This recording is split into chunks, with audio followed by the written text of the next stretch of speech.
Hi guys, welcome to my YouTube channel. അങ്ങനെ നമ്മുടെ കാറ്റത്ത് കിളിക്കുട്ടിൽ സുധീഷ് രണ്ടും കൽപ്പിച്ച് നിധിയുടെ റൂമിലേക്ക് പോവാണ് കേട്ടോ. അവൻ കള്ളു കുടിച്ച് ലെക്ക് കെട്ട് വെളിവില്ലാതെയാണ് ഈ പോകുന്നത് എന്തിനാ? നിധി തൻ്റെ ഭാര്യയല്ലേ, അപ്പം അവളുടെ കൂടെയല്ലേ ഞാൻ കിടക്കേണ്ടത് എന്നുള്ള ഭാസ്കരൻ്റെ ഒരു തരം മോട്ടിവേഷനിലൂടെയാണ് കേട്ടോ അവൻ പോകുന്നത്. ഭാസ്കരൻ്റെ മാത്രമല്ല, തോമസ് ഏട്ടനും പറഞ്ഞിട്ടുണ്ട്. കാരണം നിധി നിൻ്റെ ഭാര്യയല്ലേ, അപ്പം നീയല്ലേ അവളുടെ കൂടെ കിടക്കേണ്ടത്. നീ ഇങ്ങനെ കിടക്കാത്തതുകൊണ്ടാണ് അവൾക്ക് നിന്നെ വില ഇല്ലാത്തത്. അപ്പം നീ ഭർത്താവിൻ്റെ എല്ലാ തരത്തിലുള്ള അധികാരങ്ങളും എടുക്കണം എന്നൊക്കെ ഇങ്ങനെ പറഞ്ഞ് ഏറ്റുകയറ്റി കൊടുത്തതാണ് കേട്ടോ.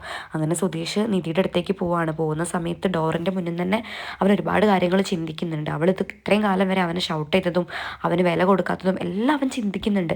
എന്നിട്ട് അവൻ വാതിൽ തുറക്കാണ് കേട്ടോ. നിധിയാണെങ്കിൽ ഇപ്പോൾ വാതിൽ കുറ്റിടാതെയാണ് കിടക്കുന്നത്. കാരണം അവൾക്ക് അത്രയും വിശ്വാസമാണ് അവിടെ ഉള്ളവരെ. അതുകൊണ്ട് തന്നെ അവൾ ഇപ്പോൾ വാതിൽ കുറ്റിടാറില്ല. ആദ്യമൊക്കെ അവൾ വാതിൽ കുറ്റിട്ടായിരുന്നു കിടന്നിട്ടുണ്ടായിരുന്നത്. ഇപ്പോൾ അവൾക്ക് അത്രയും വിശ്വാസമാണ്, അതാണ് അവൾ കുറ്റിടാത്തത്. അതുകൊണ്ട് തന്നെ സുധീഷിന് എളുപ്പമായി അകത്തേക്ക് കയറി അവളെ കണ്ടപ്പോൾ അവളുടെ അടുത്ത് അവൻ കിടക്കാണ് കേട്ടോ. എന്നിട്ടിങ്ങനെ ഭയങ്കരമായിട്ട് ആടിക്കുഴഞ്ഞ് എന്തൊക്കെയോ അവനിങ്ങനെ പറയുന്നുണ്ട്. പെട്ടെന്ന് കണ്ണുറന്നപ്പോൾ അവൾ ആകെ ഞെട്ട് കണ്ടിട്ട് സുധീഷിനടുത്ത് കണ്ടിട്ട് അവൾക്ക് ആദ്യം വിശ്വസിക്കാനായില്ല.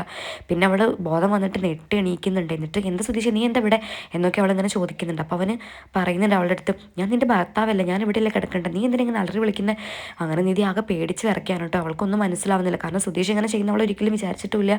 അപ്പോൾ ഇത്രയൊരു സന്ദർഭം അവൾക്ക് ഹാൻഡിൽ ചെയ്യാൻ പറ്റുന്നില്ല കേട്ടോ. അവൾ ആകെ പേടിച്ച് വിയർത്ത് ആർക്കാണ് കേട്ടോ. അങ്ങനെ സുധീഷാണെങ്കിൽ എന്തൊക്കെയോ പറയുന്നുണ്ട്. നീ എന്തിനാ അങ്ങനെ പേടിക്കുന്ന നിധി, ഞാൻ നിൻ്റെ ഭർത്താവല്ലേ, ഞാൻ ഇവിടെയല്ലേ കിടക്കേണ്ടത്, നീ മുതൽ ഞാൻ ഇവിടെ കിടക്കുള്ളൂ. അപ്പോൾ അവൾ പറയുന്നുണ്ട്, പോ സുധീഷ്, വാതിലുറന്ന് പോ, ഇവിടുന്ന് പോ, ഈ റൂമിൽ നിന്ന് പോ, ഞാൻ എല്ലാവരെയും വിളിക്കും, പോ സുധീഷ്. അപ്പോൾ അവൻ പറയുന്നുണ്ട്, നീ ഇതിന് എന്നെ ഇങ്ങനെ ആട്ടി ഓടിക്കുന്നത്, നിനക്ക് എന്നെ ഒരു വിലയില്ല, ഞാൻ നിൻ്റെ ഭർത്താവല്ല, നിന്നെ കെട്ടിക്കൊണ്ടുവന്ന് ഞാനല്ലേ, അല്ലാണ്ട് സുഭാഷ് ചേട്ടൻ അവരാരും അല്ലല്ലോ, പിന്നെ നീ എന്തിനാ അങ്ങോട്ട് പോകുന്നത്, നീ എന്തിനാ അവരെ വിളിക്കുന്നത്, നീ എൻ്റെ കൂടെ കിടക്കുക, നീ എൻ്റെ കൂടെയാണ് കിടക്കേണ്ടത്, ഞാൻ താലി കെട്ടി പെണ്ണാണെന്ന്. അപ്പോൾ അവൾ പറയുന്നുണ്ട്, എന്താ നിങ്ങൾക്ക് പറ്റിയത്, നിങ്ങൾക്ക് എന്താ പ്രശ്നം, നിങ്ങളിങ്ങനെ എന്നോട് പെരുമാറാറില്ലല്ലോ, പക്ഷെ ഇപ്പം എന്ത് പറ്റി സുധീഷ്, പ്ലീസ് ഒന്ന് ഇറങ്ങിപ്പോ സുധീഷ് എന്നൊക്കെ പറഞ്ഞ് അവൾ ഒരുപാട് പറയുന്നുണ്ട്. അവനെ അതൊന്നും മൈൻഡ് ചെയ്യുന്നില്ല, കാരണം ബോധമില്ലല്ലോ. അവൾ പുറത്തേക്ക് ഓടിപ്പോകാൻ നേരത്തെ അവൻ വാതിൽ കുറ്റിടാണ് കേട്ടോ. അതോടെ കണ്ടപ്പോൾ നിധീൻ്റെ പിടി വിട്ട് പോകാണ് കേട്ടോ. അവൾ ആകെ പേടിച്ച് ഭയക്കുന്നുണ്ട്. എന്നിട്ട് അവനാണെങ്കിൽ അവളുടെ അടുത്തേക്ക് പോകുമ്പോൾ അവൾ ബാക്കിലേക്ക് നീങ്ങി പോകാണ് കേട്ടോ. അപ്പോൾ അവൻ പറയുന്നുണ്ട്, നീ എന്തിനാ അങ്ങനെ നീങ്ങി പോകുന്നത്, നിൻ്റെ ഭർത്താവല്ലേ, ഞാൻ നിന്നെ തൊട്ടുന്ന് വെച്ചിട്ട് എന്താ പ്രശ്നം എന്നൊക്കെ പറയുന്നുണ്ട്. അവൾക്ക് ആകെ പേടിയാവുന്നുണ്ട്. സുധീഷ് എന്തും ചെയ്യുന്നൊരു തോന്നൽ അവൾക്ക് വന്നു. അപ്പോൾ കാരണം അവൻ അത്രയും കള്ളു കുടിച്ച് ലെക്ക് കെട്ടാണ് നിൽക്കുന്നത്. അവന് പഴയതൊന്നും ഓർമ്മയില്ല, അത്രയും അവൻ മൂഡിലാണ് നിൽക്കുന്നത് കേട്ടോ. അതുകൊണ്ട് തന്നെ അവൾ ആകെ ഭയന്ന് ഇറക്കുന്നുണ്ട്. എന്നിട്ട് പിന്നെ ലാസ്റ്റ് അവൾക്ക് ഒരു മാർഗ്ഗം ഇല്ലാന്ന് കണ്ടപ്പോൾ അവൾ ഉറക്കനെ സുഭാഷ് ഏട്ടാന്ന് വിളിക്കുന്നുണ്ട്. അപ്പോൾ അവൻ പറയുന്നുണ്ട്, അയാൾ എന്തിനാ വിളിക്കുന്നത്, ഞാനല്ലേ നിൻ്റെ ഭർത്താവോ, എപ്പോഴും അവർ മാത്രം, നിനക്ക് എന്നെ ഒരു വിലയില്ല, ഞാൻ എന്തെങ്കിലും പറയാൻ തുടങ്ങി അപ്പം നീ അതിലിടയിൽ കയറി എന്നെ കുറ്റപ്പെടുത്തും, അല്ലെങ്കിൽ എന്നെ കളിയാക്കും, എനിക്കൊരു ചാൻസ് നീ തരാറില്ല, അങ്ങനെ എന്തൊക്കെയോ അവനിങ്ങനെ ആടിക്കൊഴഞ്ഞ് പറയാൻ കേട്ടോ. ഇതെല്ലാം കേട്ട് നിധി ആകെ ഭയക്കുകയാണ്. അങ്ങനെ അവൾ ഉറക്കനെ സുഭാഷ് ഏട്ടാന്ന് വിളിക്കുകയാണ്. അങ്ങനെ നല്ലോണം ഉറക്കത്തിലായ സുഭാഷ് ഏട്ടനും ഹരീഷും നികേഷും ഒന്നും ഇത് അറിയുന്നില്ല കേട്ടോ. അവൾ വീണ്ടും ഉറക്കെ വിളിച്ച് പറയുന്നുണ്ട്. അപ്പോഴാണ് അവർ പെട്ടെന്ന് ഈ ഒരു സൗണ്ട് കേൾക്കുന്നതും ഞെട്ടി എണീക്കുന്നതും. അങ്ങനെ അവർ പറയുന്നുണ്ട്, നിധിയുടെ റൂമിൽ നിന്നാണല്ലോ, അവളാണല്ലോ വിളിക്കുന്നത്. അങ്ങനെ അവർ വാതിൽ തുറക്കാൻ പോകുമ്പോൾ വാതിൽ അടച്ചിട്ടുണ്ട് കേട്ടോ. അങ്ങനെ അവർ ഒരുപാട് വിളിക്കുമ്പോൾ അവർക്ക് മനസ്സിലാവുന്നില്ല എന്താ കാര്യം എന്ന്, അവൾ എന്തിനാ ഈ കരയുന്നതെന്നൊന്നും അവർക്ക് അറിയില്ലല്ലോ. സുധീഷ് ആണെങ്കിൽ അപ്പം മിണ്ടുന്നില്ല കേട്ടോ. നിധി ആണെങ്കിൽ ഉറക്കനെ വിളിക്കുന്നുണ്ട്. അപ്പോൾ അവർ ചോദിക്കുന്നുണ്ട്, മോളെ എന്താ പ്രശ്നം, എന്താ പറ്റിയേ, നീ ഒന്ന് പറ. അപ്പോൾ അവൾ പറയുന്നുണ്ട്, സുഭാഷ് ഏട്ടാ, ഈ സുധീഷ് ഉണ്ടാകത്ത്, സുധീഷ് വാതിൽ കുറ്റിയിട്ടിരിക്കുക. അത് കേട്ടപ്പോൾ അവർക്കൊന്നും മനസ്സിലാവുന്നില്ല, കാരണം സുധീഷ് അങ്ങനെ ഒരിക്കലും ചെയ്യില്ലല്ലോ. പിന്നെ അവന് വീട്ടിലേക്ക് വന്നിട്ടുമില്ല, പിന്നെ അവരെങ്ങനെ അകത്ത് കയറി എന്തൊക്കെയാണ് അവർ ചിന്തിക്കുന്നത്. അപ്പം സുധീഷ് പറയുന്നുണ്ട്, ഇയാളൊക്കെ എന്തിനാ നീ വിളിച്ച നിധി, അവരോടൊക്കെ എന്തിനാ വരാൻ പറഞ്ഞത്, ഞാനല്ലേ നിൻ്റെ ഭർത്താവോ, ഇനിയിപ്പോൾ ഇങ്ങേര് വന്ന് കോളാക്കും എന്നൊക്കെ അവനും പറയുന്നുണ്ട്. എന്നിട്ട് അവളെ പേടിപ്പിക്കുന്നുണ്ട്, മിണ്ടരുത് എന്നൊക്കെ പറയുന്നുണ്ട് കേട്ടോ.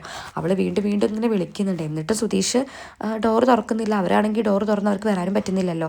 അപ്പോൾ എങ്ങനെയെങ്കിലും രക്ഷപ്പെടണം എന്നുള്ളൊരു മോഹത്തിൽ അവൾ രണ്ടും കൽപ്പിച്ച് സുധീഷിനെ തള്ളി കട്ടിലേക്ക് ഇടുന്നുണ്ട് കേട്ടോ. എന്നിട്ട് അവൾ വാതിൽ തുറന്ന് അവരുടെ അടുത്തേക്ക് പോവാണ്. അകത്തേക്ക് വന്ന് അവർ സുധീഷിൻ്റെ ഈ കോലം കണ്ടിട്ട് ആകെ ഞെട്ടാണ് കേട്ടോ.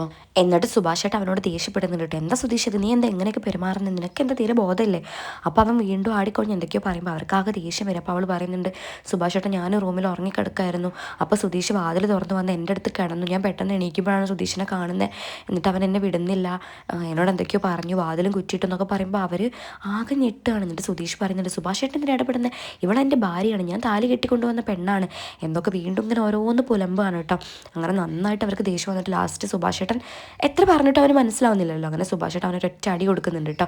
ആ അടിച്ച് അവൻ താഴേക്ക് വീഴുന്നുണ്ട്. ആ ഒരു ദേഷ്യത്തിന് അവൻ സുഭാഷ് ഏട്ടൻ അടിക്കാനായിട്ട് പോകും. ഹരീഷ് അവൻ്റെ കൈ പിടിച്ചു വെച്ചിട്ട് നന്നായിട്ട് ദേഷ്യപ്പെടുന്നുണ്ട് കേട്ടോ. തൊട്ട് പോവരുത് സുഭാഷ് ഏട്ടനെ, ഇയാൾ എന്താണോ ഇത് കള്ള് കുടിച്ചോടെ പ്രശ്നം ഉണ്ടാക്കുന്നത്, കൈ ഞാൻ വെട്ടും, കൊന്നു കളയുന്നൊക്കെ ഹരീഷ് നന്നായിട്ട് പറയുന്നുണ്ട് കേട്ടോ.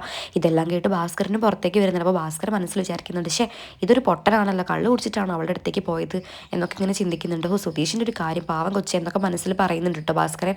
അങ്ങനെ ഹരീഷ് സുധീഷിന് നന്നായിട്ട് ചീത്തയൊക്കെ പറയുന്നുണ്ട്. എന്നിട്ട് അവനെ ഉന്തി തള്ളി കൊണ്ടുപോവാണ് കേട്ടോ റൂമിലേക്ക്, മറ്റൊരു റൂമിലേക്ക്. അങ്ങനെ നിധി വേഗം വാതിലടച്ച് ഇരുന്ന് പൊട്ടി പൊട്ടി കരയാണ് കേട്ടോ. അവൾക്ക് സങ്കടം സഹിക്കാനേ പറ്റുന്നില്ല. അവൾ അത്രയും സങ്കടപ്പെട്ട് കരയുന്നുണ്ട്. കാരണം അത്രയും സേഫ് പ്ലേസ് എന്ന് വിചാരിച്ചതാണല്ലോ ഈ വീടും എല്ലാവരും. പക്ഷെ അതെല്ലാം കൈവിട്ട് പോയി. സുധീഷിനെ അവൾ അങ്ങനെ തന്നെയാണ് വിചാരിച്ചത്. പക്ഷെ ഒറ്റ നിമിഷം കൊണ്ട്, ഒറ്റ രാത്രി കൊണ്ട് എല്ലാം കൈവിട്ട് പോയില്ല. അവൾക്ക് സഹിക്കാനേ പറ്റുന്നില്ല കേട്ടോ. ഹരീഷ് നേരെ സുധീഷിനെ മറ്റൊരു റൂമിലേക്ക് കൊണ്ടുപോയിട്ട് നന്നായിട്ട് അടിക്കാണ് കേട്ടോ. എന്നിട്ട് ചൂടാവുന്നുണ്ട്. ഇയാൾക്ക് തലയ്ക്ക് ഓളാണ്. അപ്പോഴും സുധീഷ് ഈ കാര്യം തന്നെയാണ് റിപ്പീറ്റ് ചെയ്യുന്നത്. അവൾ എൻ്റെ ഭാര്യയല്ലേ, നിങ്ങൾക്ക് എന്താ പ്രശ്നം, ഞാൻ അവളുടെ കൂടെയല്ലേ കിടക്കേണ്ടത്, ഞാൻ താലി കെട്ടി പെണ്ണല്ലേ.